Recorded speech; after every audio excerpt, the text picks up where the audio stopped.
What up, familia? It's your favorite Puerto Rican, Brooklyn, Philly here, and I just felt like coming to the park and just pulling some messages, seeing what Spirit wants to share with us on this beautiful summer day, right? I'm feeling led to say happy birthday to my Cancerians. I am a Cancer moon. This ish has been real with emotions. I don't know about anybody else, but lack of sleep has been a thing. On go, not knowing how to kind of slow down, but then feeling tired. Like I'm seeing like a cranky baby in my head now. That, or a toddler that you're saying, go to sleep, Maury, you're tired. And they're like, I'm tired. But you could see them nodding and you can tell that they're tired as F, but just won't can't rest, or restless. So Cancer season has been quite interesting so far. And yeah, my nose is itching. I just heard the princess is here. So usually my nose itch lets me know. It's a way of my ancestors letting me know they're in the house, right? I'm hearing yeah, that's Sierra, right? The princess is here. Automatic, supersonic. I don't know. I got one of them ancestors coming out. And yeah, I keep shuffling, but let's start. So anything else? Because you got, okay, the princess is here. So what do you want to say, Princess? She said read the cards, read the cards. Okay, don't be pushy. So the first card that came out was the Four Cups. And it's interesting, it was, as I was saying, happy birthday to the Cancerians. This young lady here, and we're not talking about gender, right? It's just energy. But someone in their feminine energy is looking like, I'm over it, right? Refusing to see, like, right? You see the rainbow and the cup. They're, yeah, I just heard, just look over, just look over. So someone is refusing to see, or just having a one-sided perspective, right? I mean, I just heard, look at her hand, right? Like she's deliberately, it's like her, it is really on her, on this feminine energy too.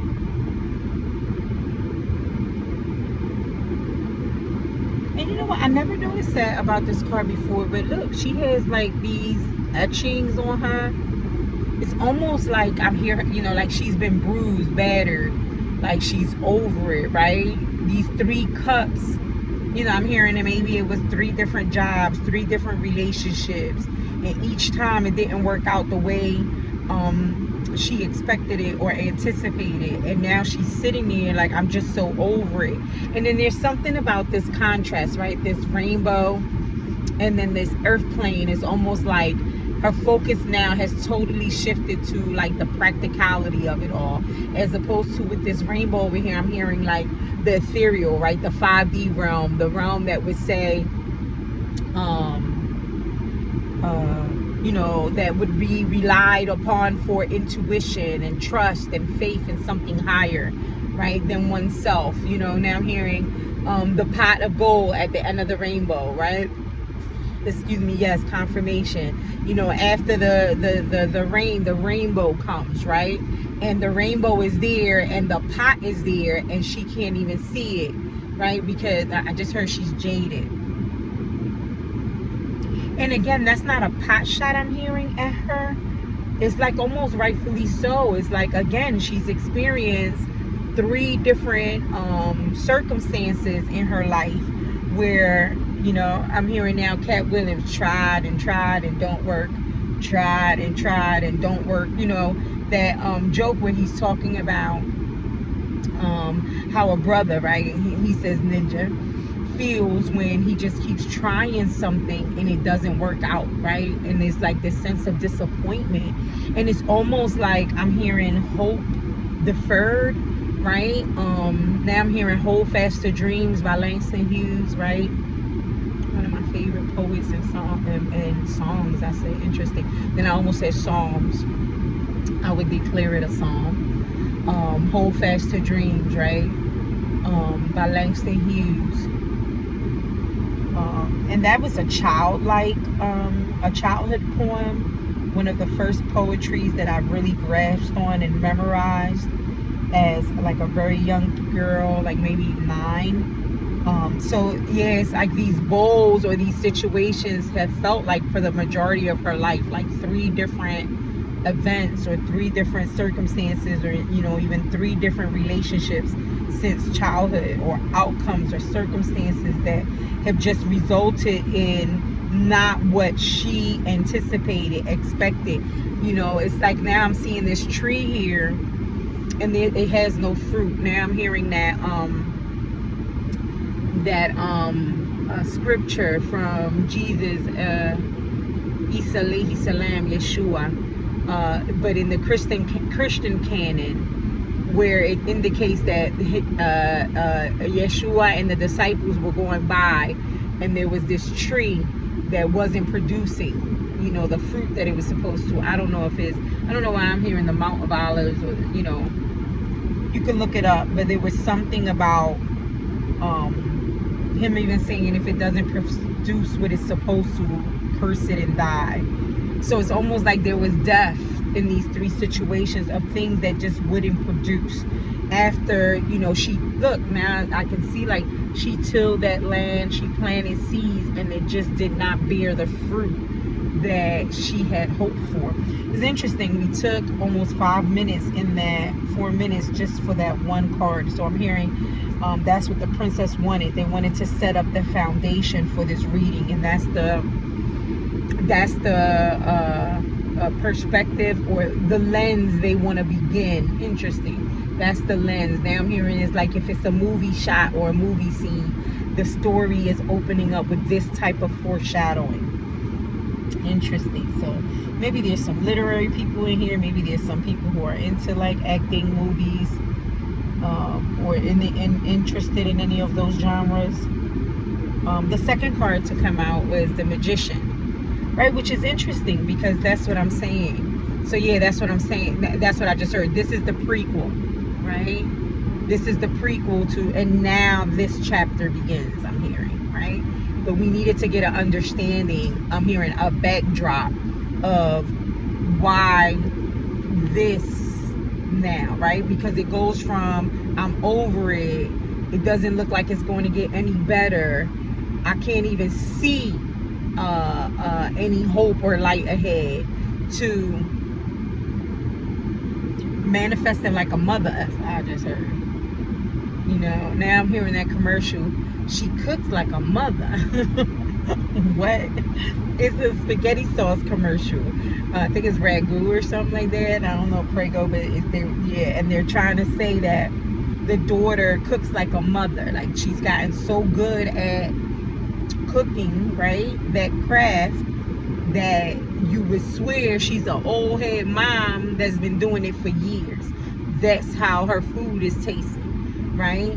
So there's this, it's almost like, now I'm hearing it was a setup. So although it was disappointing, and although it led you to this place where you just couldn't even see the rainbow, all along it was a setup, right? Maybe that's their whole perspective of like giving that backdrop, that that insight, right? And I'm just hearing again, it was a setup. It was a setup. It was, all things work together for the good for those who love the Lord and are called according to His purpose. And we don't believe in scripture, and you don't believe in a divinity that way, I mean, atheists are welcome here. If it's your higher consciousness, or if you just feel that you create your, you're the master of your sea, the captain of your soul, and you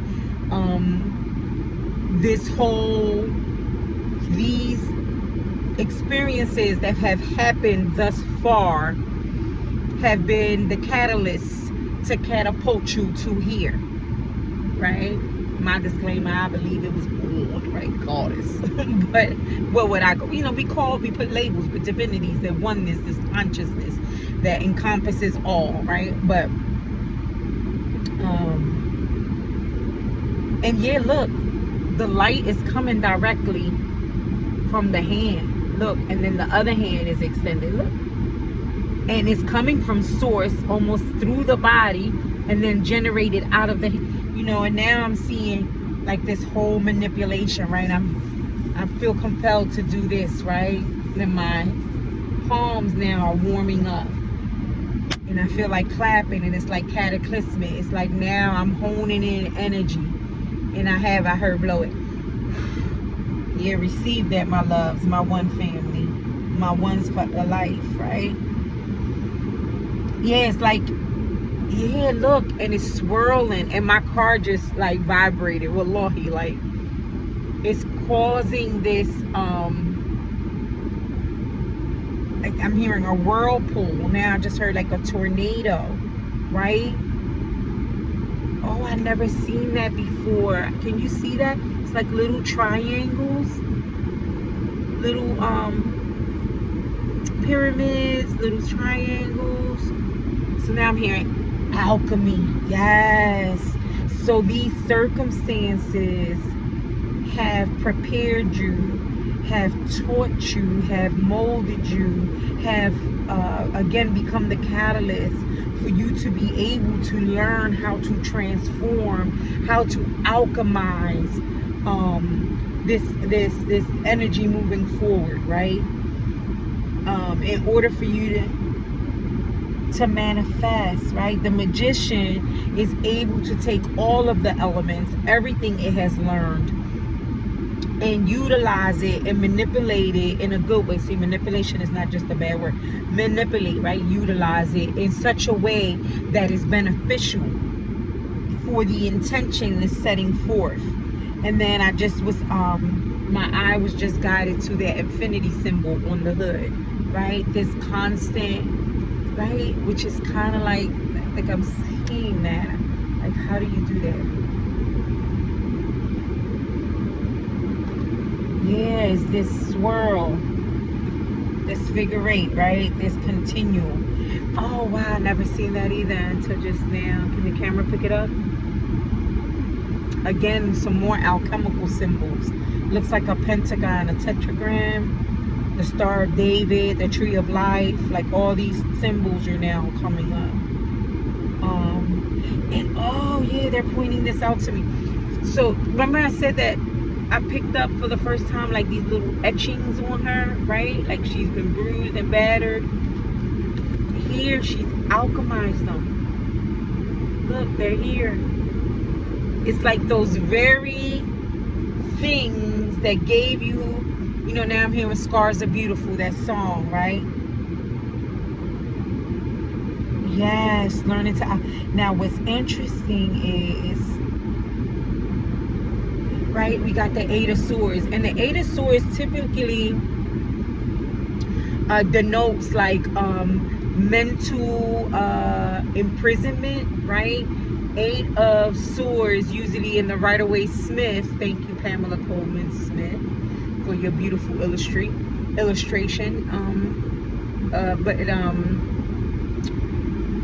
We see someone who is in between like 8 swords, but they can easily come out. Their hands are tied, but the noose around the hands is so loose that they can get loose and take off the blindfold and literally walk away.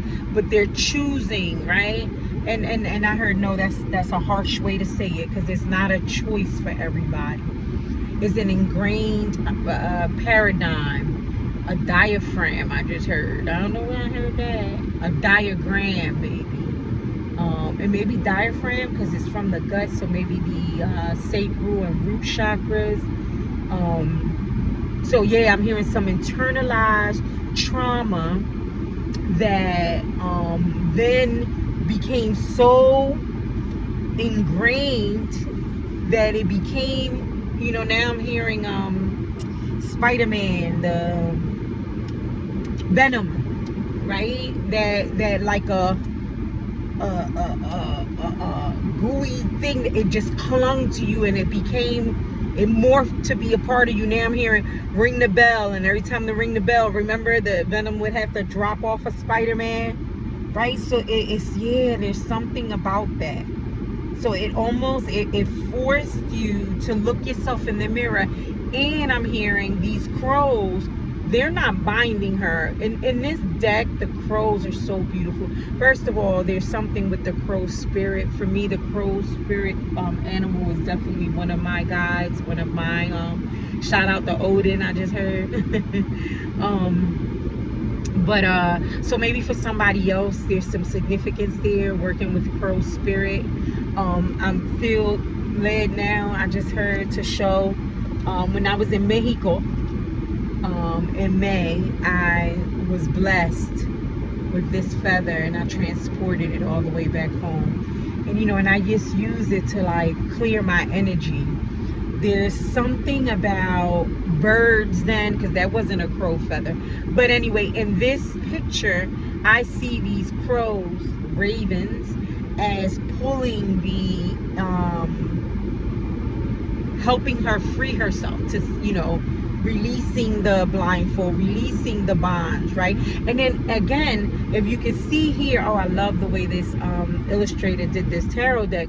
Here, the Eight of Swords, unlike the the typical Rider-Waite-Smith, whereas the swords all around, or sometimes a lot of people like to put the person in an actual cage with a lock and key, and the doors actually opened, or the whatever. Here is a mirror, right? So there's this I don't know why I want to say it's denoting again. I don't know why I want to keep using that word, interestingly enough, but it's to exemplify that the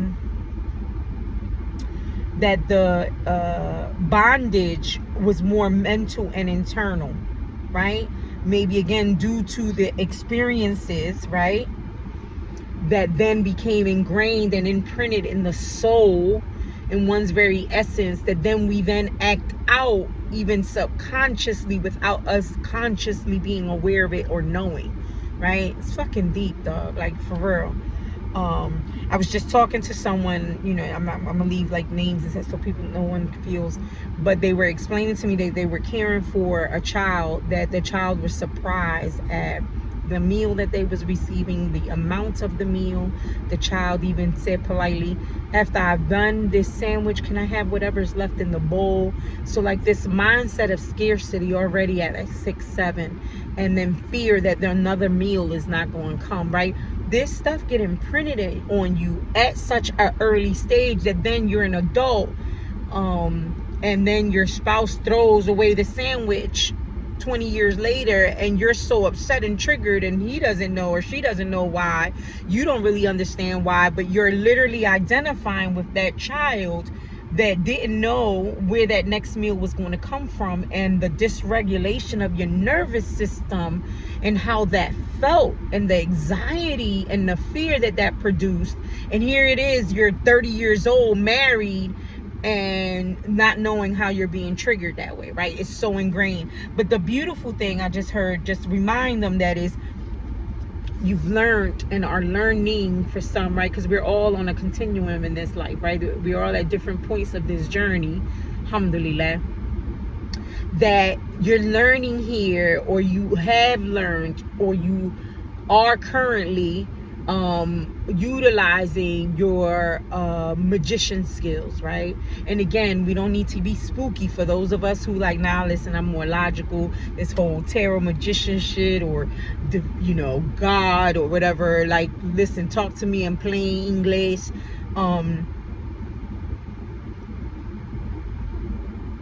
The ability to look at those things, reflect upon them, heal them in such a way that they no longer confine you, but heal and release you. And then what I'm also hearing is, with this mirror, what does a mirror do? It reflects, right? So again, here you are wondering, for some, right, trigger warning, why these relationships didn't work out, and you were mirroring each other. You were attracting soulmates, I'm hearing. So again, I'm hearing, don't use only ooey wooey words. You were attracting partners, other human beings. There's somebody really watching this that's really like not into the, they say I ain't into that woo woo shit. But you were attracting individuals, and again, damn, I'm hearing don't even use the word attracting. You were consciously picking individuals, yeah, because it was a choice for you to, even though, for me to say that to you, you're actually saying, sure, I chose narcissistic Mary or narcissistic Joe. Yes, subconsciously you did, because you're internally repeating the patterns that you've learned, whether it was visually mimicked in front of you from whatever parental figures or guardians you were raised in, the community. I'm hearing nature versus nurture. It was, for me, it's a combination of both. Your own, if you want to get so scientifically, there's been proof that now your DNA and like the microbiome in your gut and even trauma can be passed down into like up to 3 generations. So all of these factors have played into a lot of the situations, experiences, people, places, and things you have involved yourself in. And I don't know, do you see me? I'm getting to this. That's that Cancer shit again. And I don't understand, because Cancer is supposed to be water, flow, emotion. Like, oh shit. I just looked at right there, this seems to be some liquid and it's spinning, it's fast, so it's something is culminating fast. And when I just picked up these cards, look what I picked up, and I put it right back there. I don't know, it was almost scary. It's like, oh wait, no, put that back. I don't know why I acted like that about it. I mean, it's death and rebirth, the Devil card.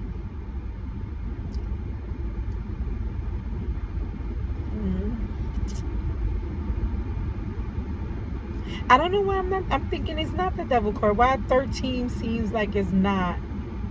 Anyway, it looked like the Devil card for me, right? Which I'm tripping y'all now. Now I gotta, cause I don't know why I can't tell. But yeah, the Red Hood. I don't know. I thought of that movie Scrooge, when that ghost from the past came and it didn't have no face, and it came to, oh look at that, I said the ghost from the past, right? Yeah, the ghosts from the past that are haunting your everyday existence even until this day. And you could be, yeah, because it's not the Devil. See, this is the Devil card. I knew it that wasn't the card in this deck, right? Isn't 13 what is like the Hangman or something? I can't figure it out right now. Nevertheless, I said ghost from the past, right?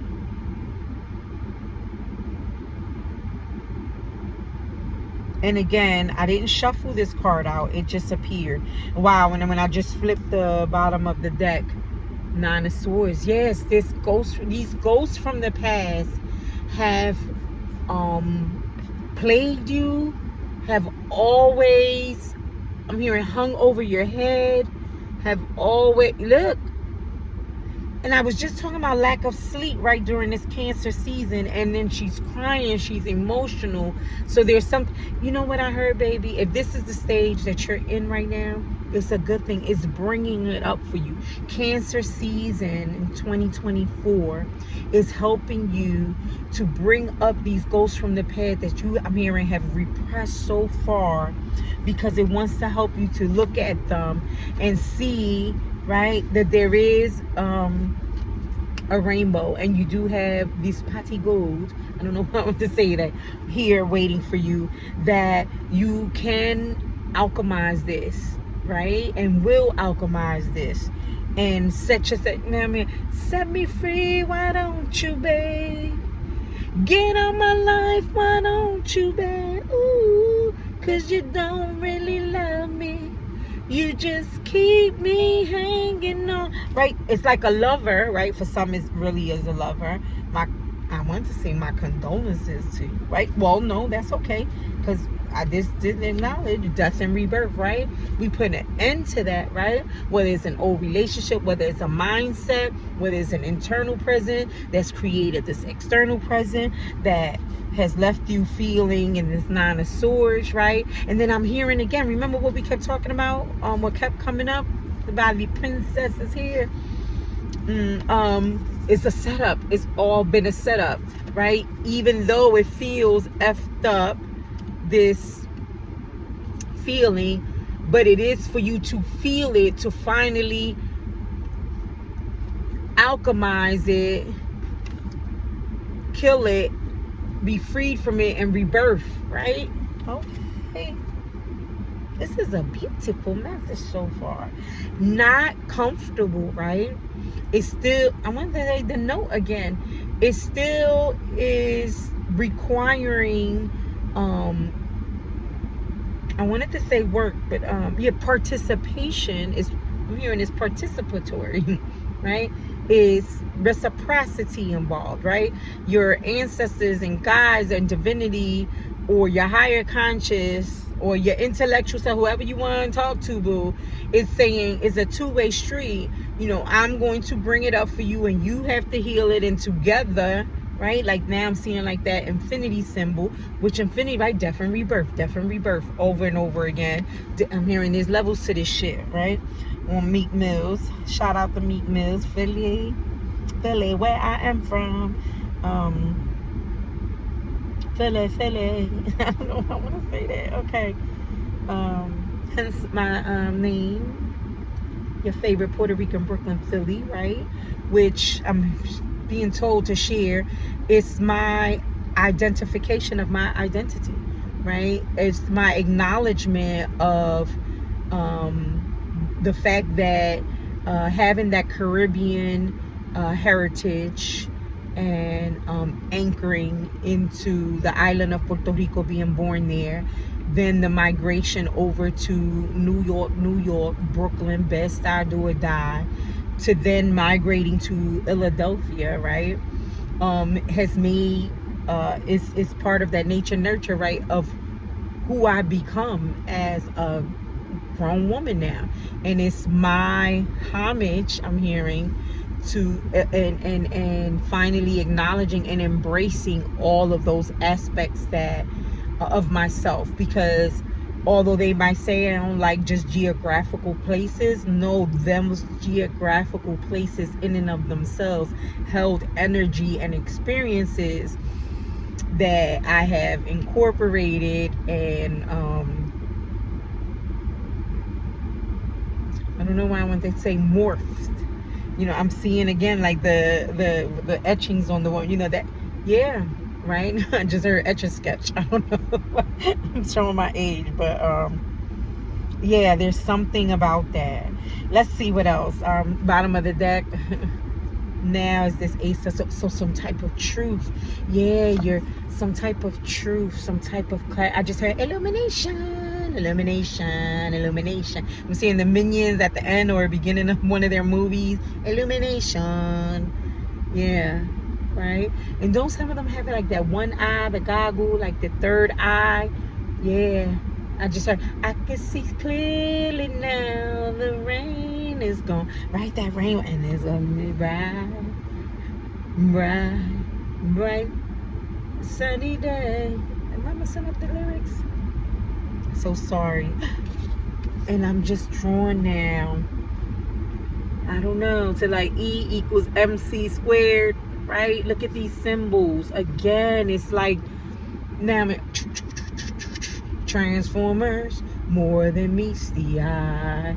Transformers, robots in the sky, right? It's like your brain, now I'm seeing like a Rubik's Cube is unlocking. Now I'm hearing like Pandora's box, right? It's like, again, I'm hearing with each rotation, it sets off another gear, another rotation, another perspective, another illumination. Yeah, y'all. I just heard you're fucking genius.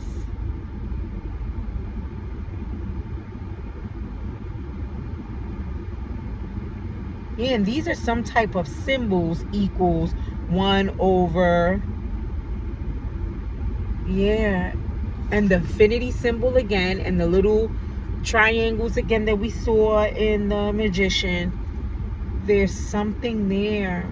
And there it goes again. And I wanted to say a paragon, an octagon, but I'm mixing two together. Polython, polyseptites,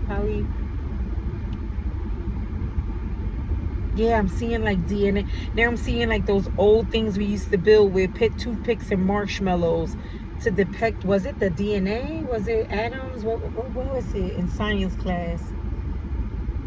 Right? But look, there's a staircase, right? And it's like, yeah, it's this contrast, right? You've gone deep down under to elevate up, right?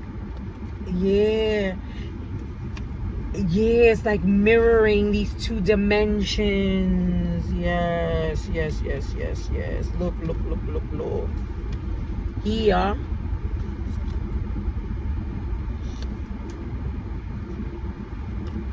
God, help me, Spirit. How do you want me to show this? So, you're going deep down under. And I'm here in Australia, like down under. And then that mirrors and allows for this elevation way up, right? Which it came out earlier when I said there seems to be this contrast between like the 3D and the 5D, right? And now I'm hearing as above, so below, right? And that we're always mirroring that. And that's what you're working on. That's what you've been clearing. That's what this death and rebirth is all about. Alhamdulillah. Oh, that's so beautiful. And again, it might not feel. I just heard it feels oh. See, it's like I want to come back because I wanted to hear catastrophic and cataclysmic. It's like I keep trying to jumble two words together, mesh them together. And I'm hearing, yeah, you can do that. That's what we talking about. It's like, yeah, it's dos.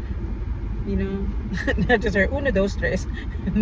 And the bull in Ferdinand said, well, what happened to Tres? We don't talk about Tres. There was something there. And then 13, 3 and 1, I'm seeing now the 4, stability, security, right?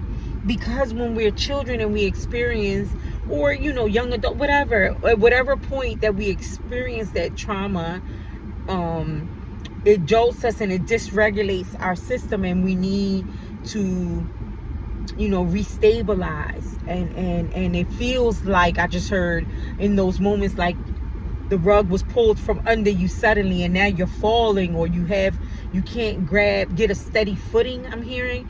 And this is the purpose, is for you now to be able to have this steady footing. 33:02 on the clock when I just said that, which is 3 is 6 plus 2 is 8 is 4s, double 4s, yeah, 8s, right? Then we're here core, 4 and 4 is your 8. Core, Peach Snapple. Somebody needs to hear that song. Core, K-O-R is the rapper. Peach Snapple is the name of the song. And then I'm hearing the end where he says, where's my congratulations? You know. King of Cups comes out next when I just shuffle. Right? And I like this King of Cups, right? Normally, the King of Cups, again, I don't know why I keep wanting to be referring to the Rider-Waite-Smith deck, but they want me to make that contrast, compare and contrast, right? It's a lot of like literary genre, like language about, like, remember even in the beginning we were talking about movies, books, but I like him because he is not fully immersed in the water, so he's not overwhelmed by his emotions and over emotional, but he is not, you know, in the regular Rider-Waite-Smith deck, that king is sitting on like this hard stone like throne almost, and then He has just the tip of his toe in the water, which always felt a little more unemotionally available, emotionally detached, not a high EI, emotional intelligence, right? EIQ. But here, look, he has a little fish pendant around his neck. Now I just saw the way, which was the name of the original quote unquote gatherings that now Christians call the church now. And yeah, but in that context they would call it the way. And yeah, the fish was a symbol, right? Now I'm hearing cussing Peter. Peter was cussing Peter, but they were fishermen, right? And then that's what Jesus said. Isa alayhi salam, Yeshua, however you want to refer to him. There must be Muslims, there must be Christians, there must be even Jewish brothers and sisters in this group that wants me to keep referring and giving like respect to each tradition. Because I'm here for Yeshua was a Jew, whether you want to acknowledge that or not.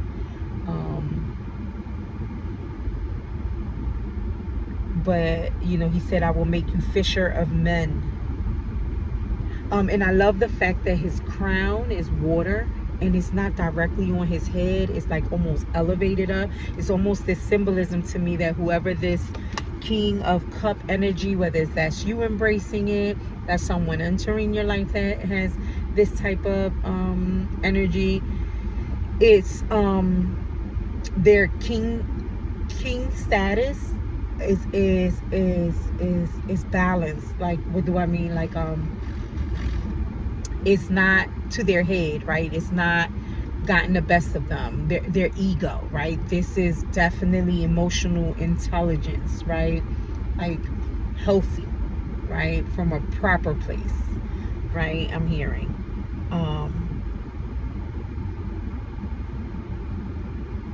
And yeah, there's this starfish and even this like singing bowl, right? And he's touching the tip of it, and he's like I don't know, there's a lot of reference to Yeshua, to Jesus, to Isa alayhi salam, peace be upon him, right? So I don't know, I just heard master number 33. Maybe for some this is the master that is actually assisting you at this time. Or, and again, we're referring to energies, right? So maybe it's the energy that this individual brings forth when we think of this man in history, right? If you don't think of him as, you know, a prophet or as the son of God, because each tradition sees him a little differently as well, but is the type of energy that it imbues in he's spoken about. And I'm hearing almost like, you know, again, for my atheist friends, like if someone was speaking of a Gandhi or of a Mother Teresa or of a Neil deGrasse Tyson, there's certain visions or energy or perspectives or images or sensations or thoughts or beliefs or perspectives that are arisen in one when we kind of hear different members. You know, I hear Malcolm X, Rosa Parks, Harriet Tubman, you know, whoever, Neil Armstrong, whoever does it for you, right? They embody this energy that then means something to you for whatever reason. But this King of Cups seems very at peace, settled. Yeah, I just saw his necklace too, and I thought of rosary beads or thicker beads, right? In Islam, they use the thicker beads. In Catholicism, they use the rosary, or in some sects of Christianity. And then he has the mala. There's something about Buddhism or one of those traditions on his wrist, right? So I'm hearing whatever floats your boat, right? Whatever helps you to get into this energy, into this state of flow. And then there's this, and I gotta keep talking about energy, right? This energy, this vibration, you know, this King of Cups, you know, he ain't saying shit. Look, mouth closed, eyes even closed, and it's like when you carry this energy, you ain't gotta say shit. You ain't even gotta look at people. Your very essence, your presence, when your name is mentioned in a room, even if you're not even there, this is the kind of, and ew. Not to say something, then I say, oh, that's sexy, right? I want that, right? How you do that? Where they do that, right? I want to live like that, Lord, right? And I just heard you are, right? When your name is being mentioned in certain, there's names, there's spaces, your name is being mentioned that you don't even know they are, that is changing shit. I just heard, you're like a thermometer, like you're the barometer. Like when you step in the room, you're changing the atmosphere. You're changing the temperature up in that itch. You know what I'm saying? And there's something about this sailboat. Yeah, it's almost like I ain't thirsty either, right? Like I know that sailboat, that I don't know, for some reason I got like the sailboat sailed away and left them. And he's like, I'm cool. Whereas here, yeah, they're telling me the contrast. Confirmation. Here you was pressed that these 3 bowls were empty. Here that ship left, that little sailboat left, and you're like, now I'm hearing this little clip I used to watch that I saw from TD Jakes. Whether you love him, you hate him, you think he this, he that, whatever, I don't care. I'm just thinking of the specific clip where he did this sermon, and they showed the clip of the sermon like he usually does in his sermons in the beginning, and it said, if I'm broke, it's good. If I got money, it's good. If I got the job, it's good. If I ain't got the job, it's good. Like no matter, and now I'm hearing that scripture, no matter what state I'm in, I'm good. And I just messed up that scripture, but it's almost like this acceptance, right? For whatever state I'm in. Yeah, the best way I could say it is I know I'm good, right? Right? Because I'm hearing, because the peace that I feel, it's from within, right? Because it's emanating out, right? From him. It's not going into him like in this one. Here and here, right? We see this light ushered into him, filling him, and then coming out. Here, this light is coming from above, coming here. It's like you reach such a state. Oh, no. They saying, look at the light behind. They said, slow down. Right? No, the source is still source, right? Yeah. But it's emanating out, right? My bad. I want to smoke. You right. Source is source of all things. Yes. Woo. I said, keep going. Somebody excited. I'm excited. It's that 42 minutes in this. Alright. And I brought 2 more decks. Anything else, Spirit? And thank you so far for this beautiful message. So I'm hearing, yeah, that's the end goal. This King of Cups state, right? Where you're, I'm hearing your system is so regulated. You feel such peace that whatever state you're in, right? It doesn't matter what's going on outside of you. You understand. Look at this. Too many. Yeah, this is a lot, Lord. I mean, a lot. Like 1, 2, 3, 4, 5, 6 came out at one time. I'll show them this 2 of Cups. So the reason why I'm like I chose to keep this one and show this one. Well, it was the first one that flipped, like with the stack under it. But there's something about, you see how we have the contrast, right? Black and white. I'm thinking of not so much skin color, but like, I just heard dichotomy, but opposite ends of a continuum, right? A dualism almost coming together, right? As one, right? And yeah, now there's this reciprocity and both are pouring, right? And now it's interesting, pay attention. I just heard, pay attention. Come here, listen, Linda. You see the bowls? You see they're pouring like this rainbow like into both of these bowls. It's reminding me back of our initial card. God just so good. God is just so good. Alhamdulillah. This is so beautiful.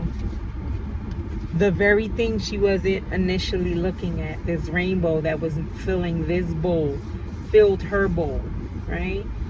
She became, and again, I'm just saying she because it was on the picture, but this energy became now this wholeness within themselves that now they are able to share it with another, right? And it's coming in quickly, right? Set it off. I said just, y'all, set it off. Yes, right? No more indecision. The bind, this back and forth, this indecision, this block, this, what do you call that? Blindfold is being ripped off. And this time, you will see the fruit of your labor. Yo! And look at the seeds. They're like a rainbow, right? Whereas before here, didn't they make a big deal in the beginning of showing us how she was over it because she felt like she tilled this land and kept pouring only to not get no results. And here, look. Yeah. And look, the vibration. Some of you need to be working with your hands. There's energy and power in your hands, whether it's Reiki masters, whether it's just laying hands on people, whether it's just, yeah, I'm hearing watch. You know, now I'm hearing that girl Rogue from X-Men, right? She has to put on gloves because when she touch, there's something about your hands. I'm hearing they could be major blessings or deadly. Like there's something about your hands, yeah. But they can cause things to grow. But I'm hearing be careful. They can cause things to wither too. You know, you decide.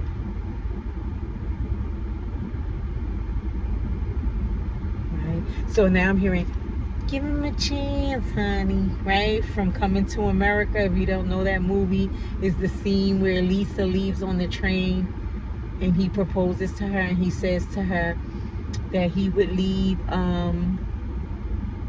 his whole kingdom for her. And then the lady on the train says, give him a chance, honey, right? So it's saying give life a chance again. I know it's disappointed you. I know it's hurt you in the past. I know the past has left you feeling like this and like this, right? I get it. And because of those past experiences, it scared you, right? And made you like, which way do I go? Which way do I go? And feeling like I'm over it, right? But they're saying, no, try again, right? Remember we were talking about Cat Williams? Try and don't work. Try and don't work. And that's when he's talking about the tigers here. And he said... And the one day they said, oh, wait for it. That one, yeah. Oh, God. Somebody needs to, yeah, get some comedy. Listen to a comedy video, you know, maybe on YouTube or on Netflix or something if you're able to, or go to an actual comedy show. You know, allow for more laughter in your life, right? I'm hearing you need that right now, and it's okay. You know, sometimes, you know, that's another thing. This Cancer season got me going work too, and then so serious sometimes. They say, loosen up. You know, live a little, laugh even more. You know, it's okay. You deserve it. It's not a bad thing to laugh, and it's not going to be a catastrophe, you know. And I get it again. I'm hearing, I know you've been disappointed. I know it seemed like, you know, for some of you who do believe in a God or a goddess or your ancestor guys or whoever you call on disability, like, what am I doing? Like, I'm doing what you told me to do. What I believe I should be doing. I treat people well. I'm working hard. And it just seems like no matter what, it just doesn't. They're saying try again. Try again. It wasn't a punishment. It was lessons you needed to learn. And then, you know, there's something about the rain that then makes you appreciate the sun and the rainbow, right? the fact that you been through some rain or experienced the rain, right? The rain can become torrential. I just heard very gray, very dark, very hard pouring at times. But then the contrast to when, I mean, the sun will come out tomorrow. Bet your bottom. I don't know who that was for. Wait. No, I didn't know. I didn't know Bet Your Bottom Dollar. I did that as a show at my in my childhood. Interesting. There's something about tapping back into that childhood. There's something about finally healing those spaces and acknowledging maybe that little boy, that little girl, and giving them that. Yeah, you see, I just did that. You know, for some of us, I'm hearing, and my heart goes out to you because I know how this feels. Your system has been in fight, flight, freeze, fawn, and there's another one now that we've discovered, and probably some more mode for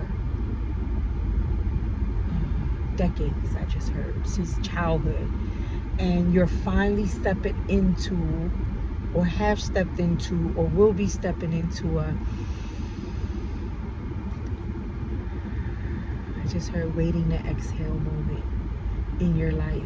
And you're not gonna understand it initially. It might even feel a little disjointed because you're not used to it. Because sometimes we get used to the chaos, right? The dysregulation.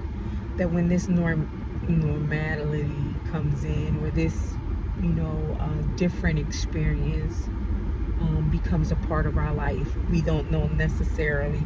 And then that's another thing, we tend to even then get scared. When is the shoe gonna drop? Like, don't do that. Laugh, enjoy it, flow like that King of Cups, right?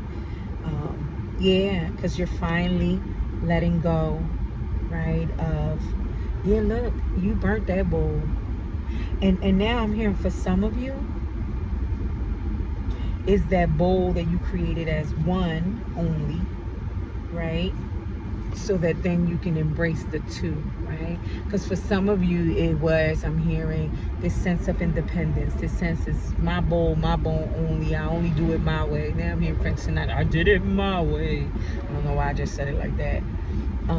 And I usually like that song. I think there's something about that, right? There's something about sometimes you get some of us and doing it your way. But for those who I'm speaking to, or we're tapping into now, I heard it's about and I get it. I just heard, I get it, I understand, and I empathize with you, because there is this sense of defense that we build because of the past of pain and hurt and being disappointed, that we're like, oh no, I'll just do it myself, or I won't depend on anybody or anything, because all they do is, and I just heard somebody say that to me today. They admitted that that was a trigger warning for them, that was a soft spot in their lives, rather, and they're triggered, and then they'll hold on sometimes to not asking for help and wait till the situation went to catastrophe mode and then finally seek help. And my advice was, well, I get why you feel that way, and I understand that it has been disappointed before,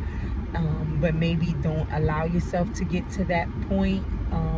Next time, when you see the refrigerator, if you acknowledge that by Friday the refrigerator is going to be empty, maybe on Monday, put a call out there and say, hey, just was wondering, could I borrow, or did you have, or is this, to try to put cushions in, so that way by Friday you're not in this feeling of despair and then feeling worse, because now when you're reaching out, you're feeling in your mind, based on ego and trauma and all that, but we're talking about children, like now you're a beggar and you just look desperate and despondent, and now you're even more embarrassed, right?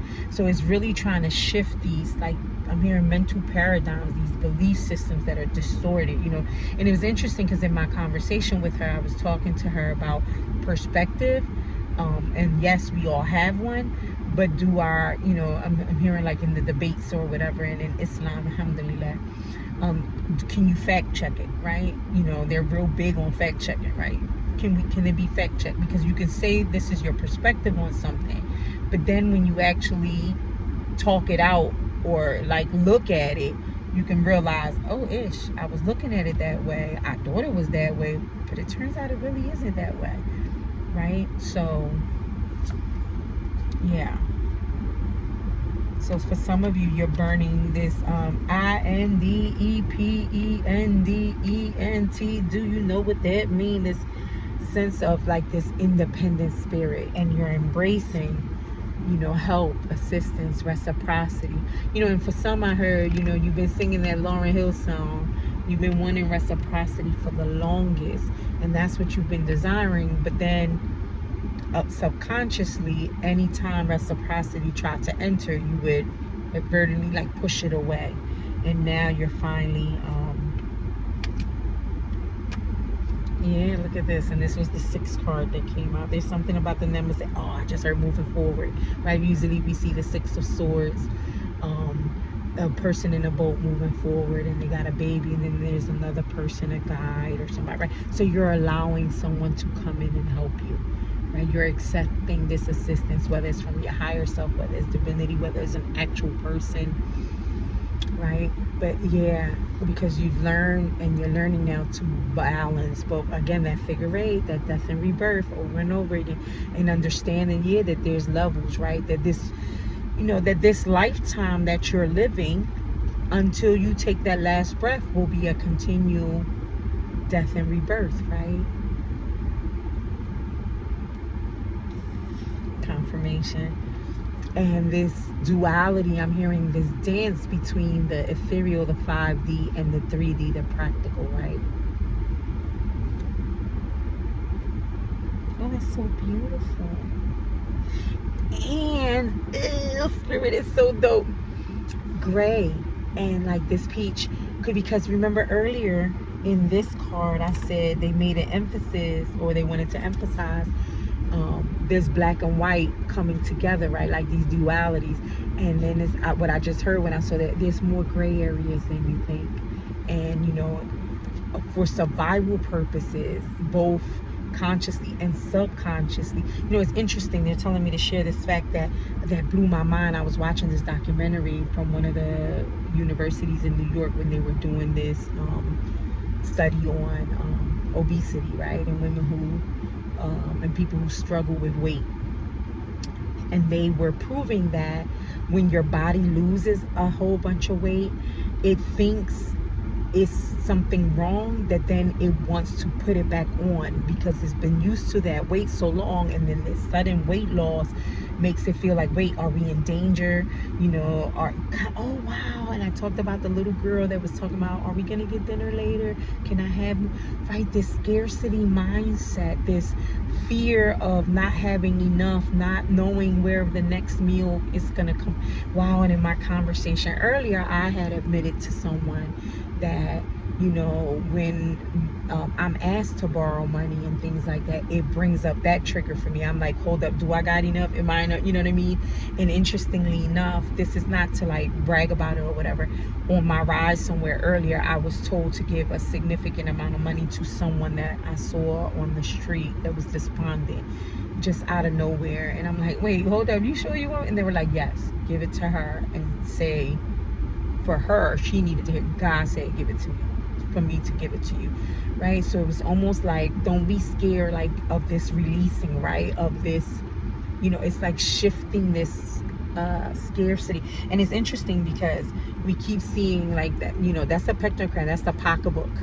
And then so for some of you it's also taught. And then independent, right? Miss Independent. And yeah, this whole like it has to do also with how you view money.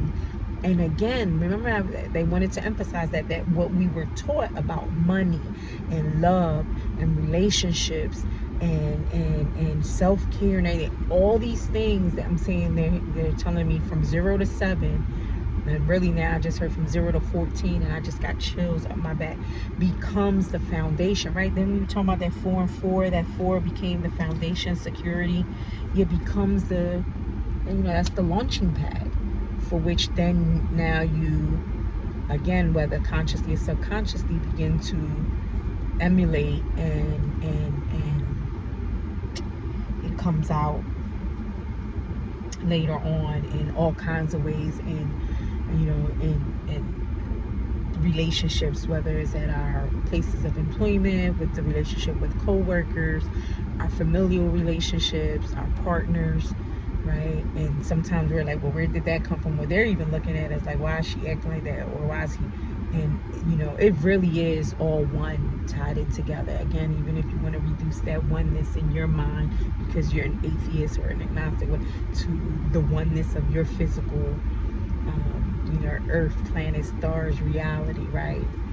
I love that quote by Neil deGrasse Tyson, where he says we're all biologically, chemically, and atomically connected, right? Okay, they really wanted to show love to those who, and look at what's at the bottom of it. But see, this is why I believe.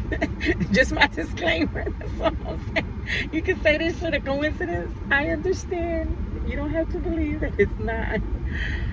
Woo! But for me and my house, as for me and my house, yes, and I'm talking about my physical house, but my literal house. Yes, this is the right. There's this sense of healing. Ya Allah, subhanahu wa ta'ala. Alhamdulillah, all praises be. Right? That and this connection, right? That comes from this connection. Because we kept seeing in all those cards this source, this light.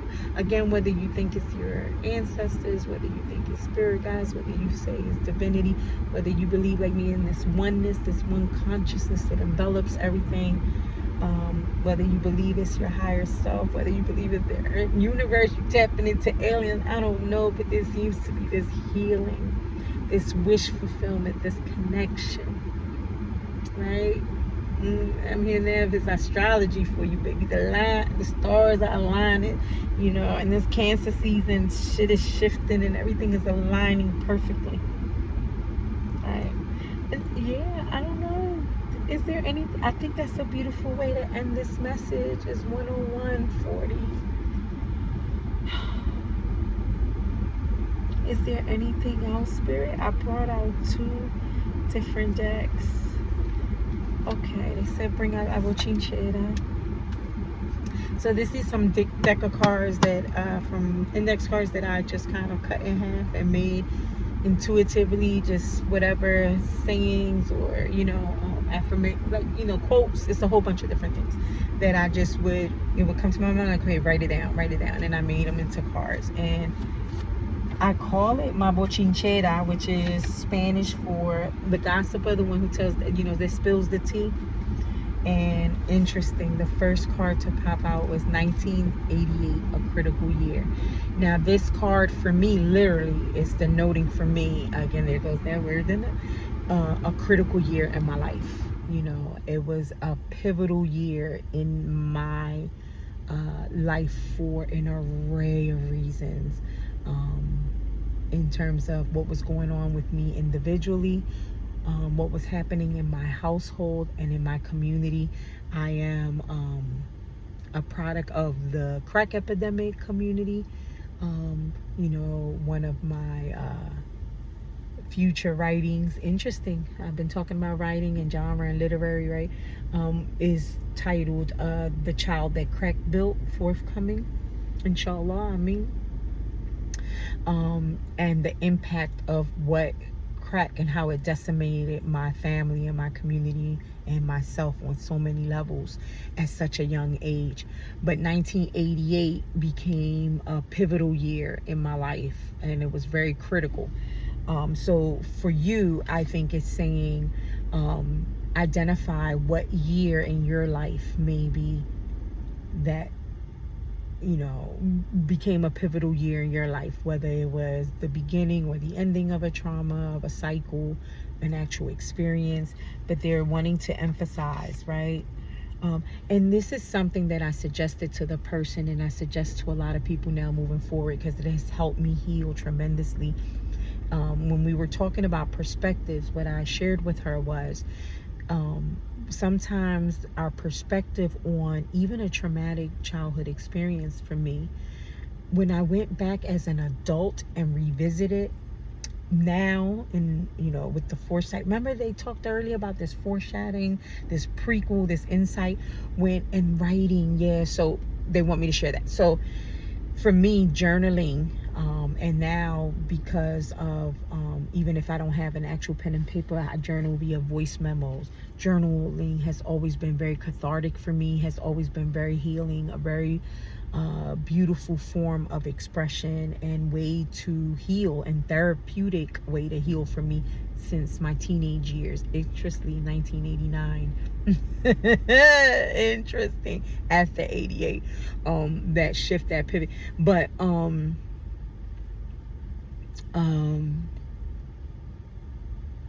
there's power in when then I was able to go back and rewrite my story with the lens now as an adult, with the understanding that I have now as this adult that has learned so much, that has now become a mother, has been a wife, has been an employed individual, has had so much life experience, have, you know, now when I go back and revisit some of the people, places, and spaces, and I look at them, you know, and they're saying, give an example.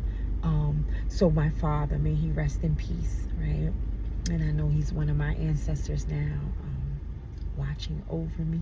Sorry, I'm getting a little.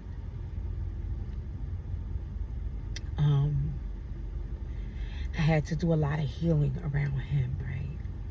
But one of the things that helped me to forgive him for his verbal, trigger warning, for his verbal and physical abuse in my life and the life of my mother, was now as an adult, being a mother myself and an adult that had to adulting, right? That gone through adulting, and looking at my experience via the crack epidemic and my community and my family structure and everything.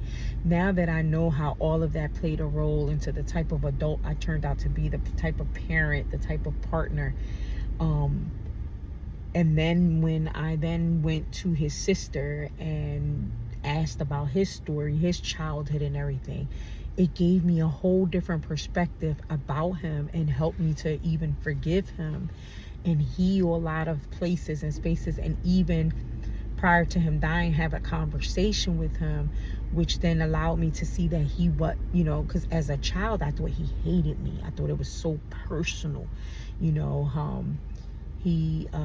There was a story that went around that I wasn't probably his. Sorry, mom, I'm trying to put your business out there like that. She totally denies it. She says, you know, she gave her explanation as to, but because of that, it stuck. And when they would argue, he would throw that up. So then I took it as a child, listening to that, like he hates me, he thinks I'm not his, you know, and that made me chase him even more. That's a whole nother story, and started me in another trajectory with males and relationships. But when I began now to look at it from this perspective as an adult, and I learned the information that I learned, now I was able to see the story from a different perspective, and it healed that space. Whereas before it was like, you know, in my mind I was still, as an adult, looking at, he hates me, he's always hated me, he's never thought I was his. And that wasn't the case, you know, when I actually explored it and looked at it differently, and then even talked to him about it before he passed away, and some other family members, and got some information, got the real tea, talk about bochinche, the tea. So yeah, I really highly recommend, and I don't know if that was just like a tangent, I hope that helps somebody. I highly recommend that you go back to maybe critical time frames in your life where you know they impacted you more heavily maybe than others, and now from the lens that you have in retrospect, now look at it and see if it's telling the same story, see if you still have the same perspective on it, and then do some fact checking if you're able to, right? I found it to like kind of open me up to a whole new world of healing and you know, my story. Sorry, my puppy, he just woke up. He wanted to show himself.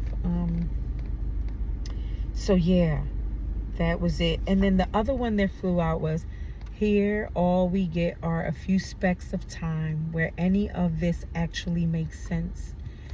Then I will cherish these few specks of time. And that's so beautiful. I got emotional again, because that's from the movie Everything Everywhere All at Once. And in that scene, she's talking to her daughter, And if you've seen that movie, this whole time, her daughter is struggling.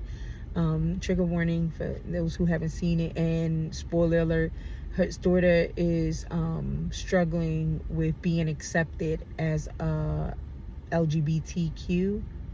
And I think I'm missing something, but and how that's going to be accepted by, like, the older generation, like her grandfather, her feeling like she's a burden to her mother, and that she's causing more, that they battle, they conflict with each. So it's interesting. I brought up my father, and this is like a mother-daughter relationship, but this is the scene where the mom says, no, I still choose you, I still, oh God, I'm gonna get emotional. Although, we only get these few specks of time with each other, and at the end, I still will cherish them with you, and then in the back it says, you could be anything, anywhere. Oh yeah, because the daughter says to her, you could be anything, anywhere. Why not go somewhere where your, and then I wrote person in blank, whatever, is more than just this. And that was mom's response, so there's this, what I'm hearing, this sense of finally accepting yourself fully, and maybe even accepting another, right? Because we did see those Two of Cups. Maybe there was someone, whether it's a child, a spouse, a partner, or something, right? And understanding that one, it is a choice, one that you are able to make if that works best for you. And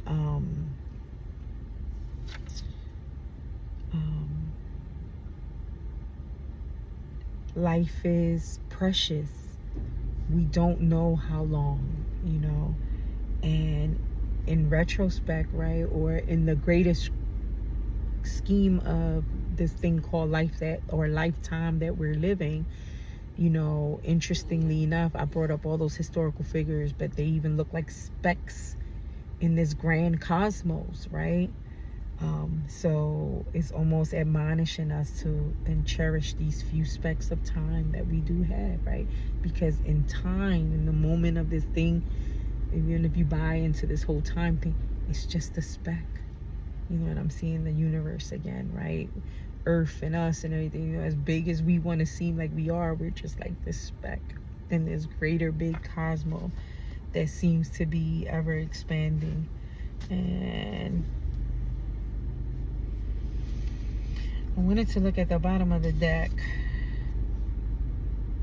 When preparation meets opportunity, a space of self-preservation is cool when others did it. When I do it, it's a problem. So, but that's not the one that, what I really saw was, it was this side up, and I didn't like it, so I flipped it. And they're saying it's not what you said, it's what we said.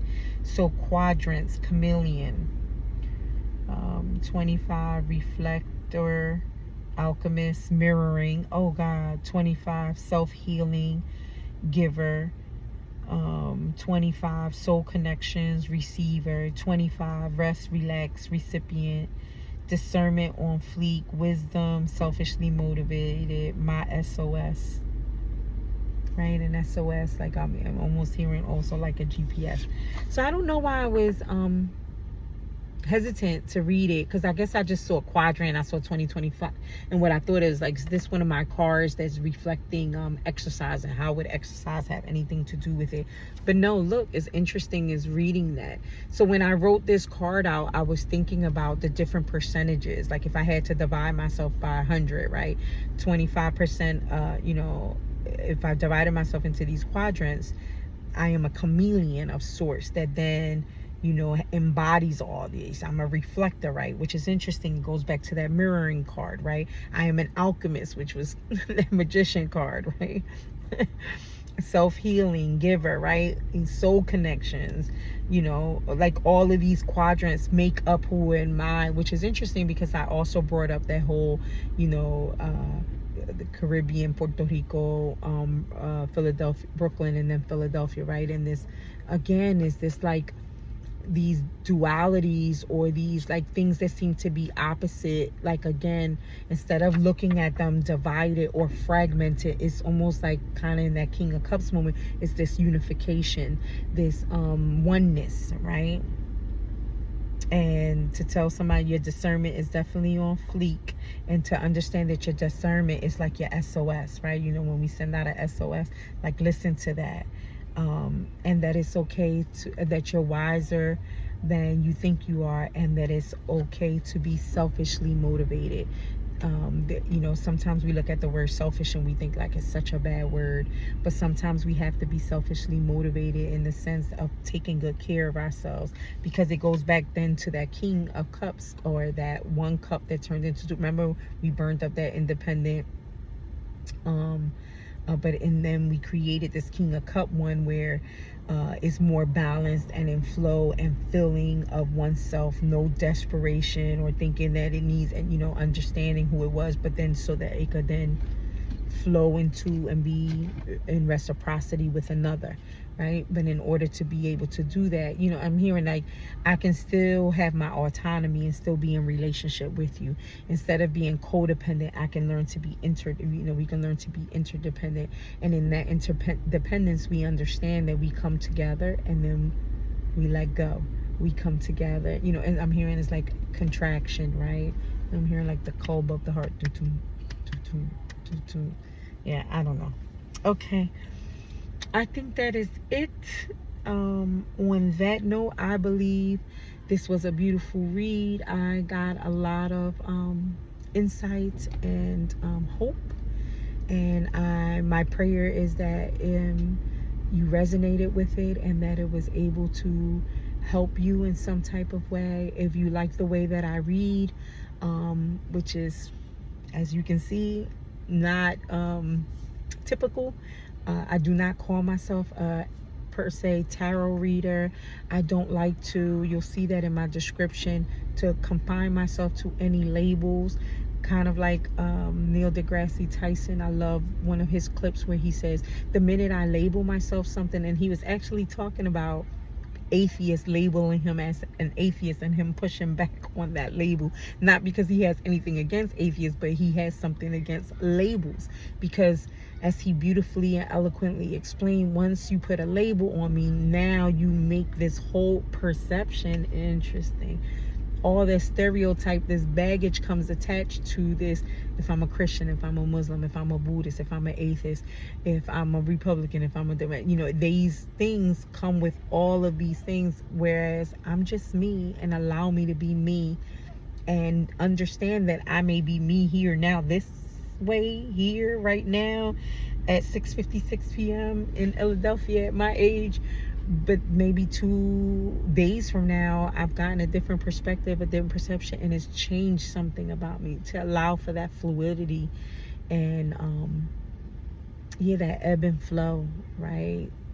And to give me the grace and permission to authentically just be me. And that can look and be so many different things. Like the chameleon, right? Yes. And you know, we have a problem with that, because again, we want to go back to this black and white. Like, no, because we think that in this black and white we can understand it, we can package it a little more better. But kind of like in this card that it ended was, there's so much more gray, and it's okay, right? So yeah, on that note, sending mad love, thanking so much our spirit guides, ancestors, your ancestors and mine, who came through, who showed up and showed out, divinity, higher self. And until next time, beloved,